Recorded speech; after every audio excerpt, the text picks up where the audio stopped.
Diogo Fernandes Pereira.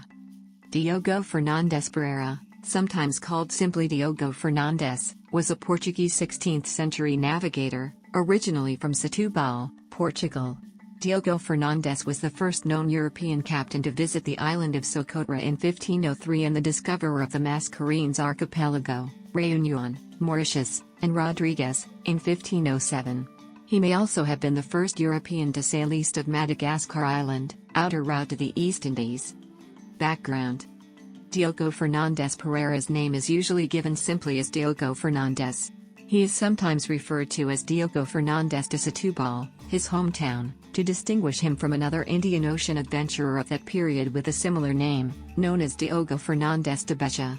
In older chronicles, for example da Madagascar, his name is also written as Diogo Fernandes Pereira or Pereira.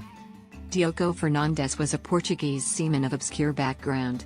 According to João de Barros, he was a native of Setúbal, a man much used at sea, muito usado no mar. He served as master on several ships, that is, as third officer, below the pilot and captain, a position which required trained navigational expertise, and may have served as pilot on other occasions.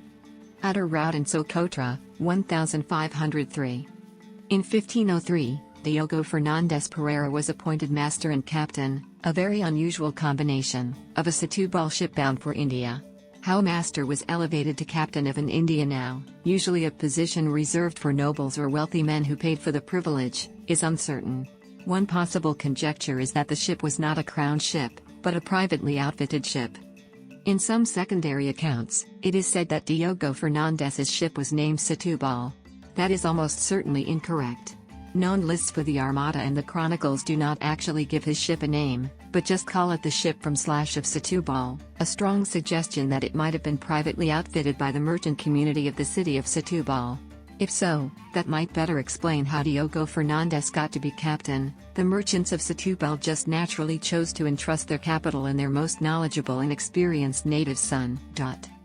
Diogo Fernandes's Setúbal ship was made part of the 5th Portuguese India Armada of Afonso de Albuquerque. Fernandes was originally assigned to the 3rd Squadron of that fleet, under the Vice-Admiral Antonio de Saldanha. But navigational errors, on Saldanha's part, led to the separation of the ships shortly after Cape Verde. Diogo Fernandes was forced to sail on alone. The chronicler Gaspar Correa, p. 418, claims that after doubling the Cape of Good Hope by himself, Fernandes did not turn into the Mozambique Channel, but rather pushed east, sailing under the island of Madagascar, and then turned north, sailing up east of Madagascar. This would make him the first known shipman sail the outer route to the East Indies. Although there remains the possibility that Diogo Dias also did precisely that in 1500.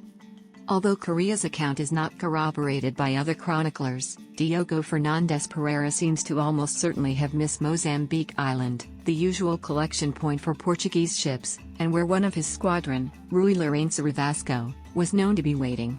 Instead, we next hear of Fernandes up near Cape Guardafui, which strongly suggests that he did take the outer route, as, sailing north by that route, he would not have sighted African coast before the Horn.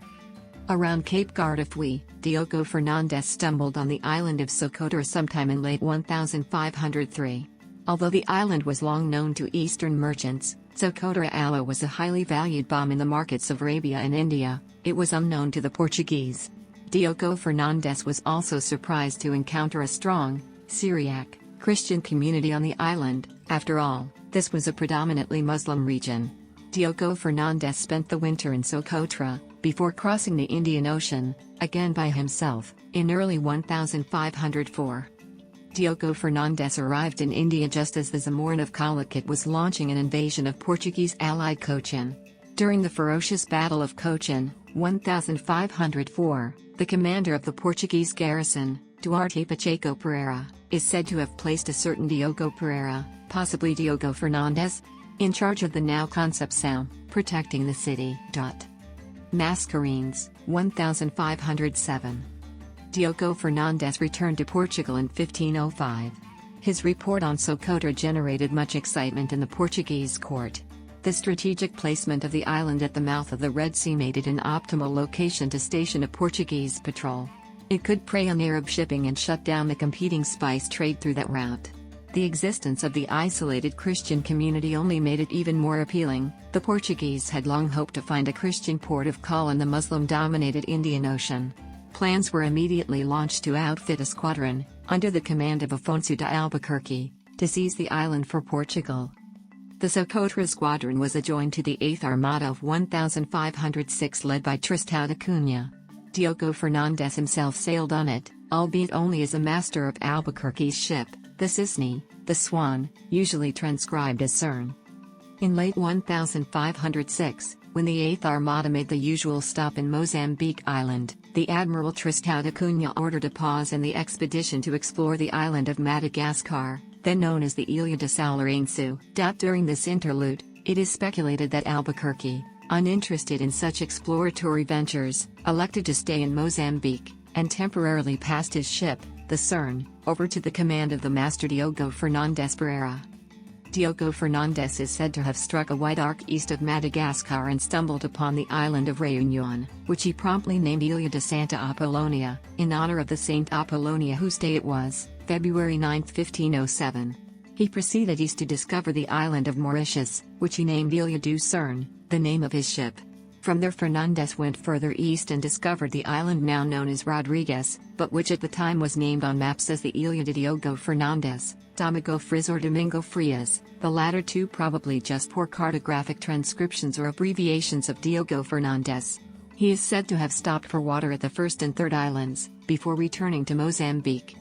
Diogo Fernandes Island, Domingo Frias, was visited by Diogo Lopes de Sequeira in 1509 and the name Don Galopes, another transcribed abbreviation, sometimes appears for that island in some maps. It went through its final name change, to Rodrigues Island much later, after another Portuguese explorer Diogo Rodrigues visited the area in 1528.